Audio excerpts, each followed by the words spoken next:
दोस्तों, हमारी इस पृथ्वी पर न जाने कितने टैलेंटेड इंजीनियर्स मौजूद हैं जिन्होंने दुनिया में कुछ ऐसे ऐसे काम करके दिखाए हैं जिन्हें देखकर दुनिया के लोग आज भी हैरान रह जाते हैं। दोस्तों, अब आप सभी के मन में एक सवाल आ रहा होगा कि आज हम आपसे इंजीनियर्स की बातें क्यों कर रहे हैं। तो दोस्तों, आज हम आपसे इंजीनियर्स की बातें इसलिए कर रहे हैं। दोस्तों, कोलकाता का इतिहास बड़ा ही रोचक तथ्यों से भरा पड़ा है, लेकिन यहाँ के हावड़ा ब्रिज की बात किए बिना इस शहर की कहानी पूरी नहीं होती है। दोस्तों, यह ब्रिज हुगली नदी पर बना हुआ है जो हावड़ा और कोलकाता को आपस में जोड़ने का काम करता है। इस ब्रिज को बनाने में इंजीनियर्स ने ऐसे मेथड का इस्तेमाल किया है कि जब यह ब्रिज बनकर तैयार हुआ तो लोग इसे देखकर हैरान रह गए। आपको जानकर बड़ी हैरानी होगी कि इतने बड़े ब्रिज को बनाने के लिए नदी के दोनों किनारों पर 2 पिलर का सहारा लिया गया है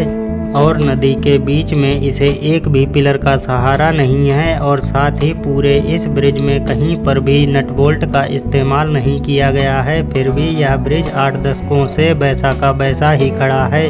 दोस्तों, दूसरे विश्व युद्ध के समय जापान ने कोलकाता पर कई बार बम गिराए थे जिसमें हावड़ा ब्रिज को भी निशाना बनाया गया था और उस बमबारी से भी ब्रिज बच गया था। लेकिन उस समय की ब्रिटिश सरकार ने हुगली नदी पर एक तैरते हुए पुल को बनाने की योजना बनाई थी और हावड़ा ब्रिज को बनाने का काम साल 1936 में शुरू हुआ और 1942 में ब्रिज बनकर तैयार हो गया, जिसे आम जनता के लिए 1943 में खोला गया। यह दुनिया का तीसरा सबसे लंबा पुल था। 1965 में इस पुल को रविंद्र सेतु का नाम दे दिया गया। दोस्तों, यह पूरा पुल स्टील का बना हुआ है जिसमें लगभग 26,500 टन स्टील का इस्तेमाल किया गया था, जिसमें से 23,500 टन स्टील देने का काम हमारे रतन टाटा सर जी ने किया था। हावड़ा ब्रिज की खास बात यह है कि इस ब्रिज को बनाने में स्टील की प्लेटों को जोड़ने के लिए किसी नट बोल्ट का इस्तेमाल नहीं किया गया, बल्कि एक विशेष प्रकार की धातु से बनी कीलों का इस्तेमाल किया गया था।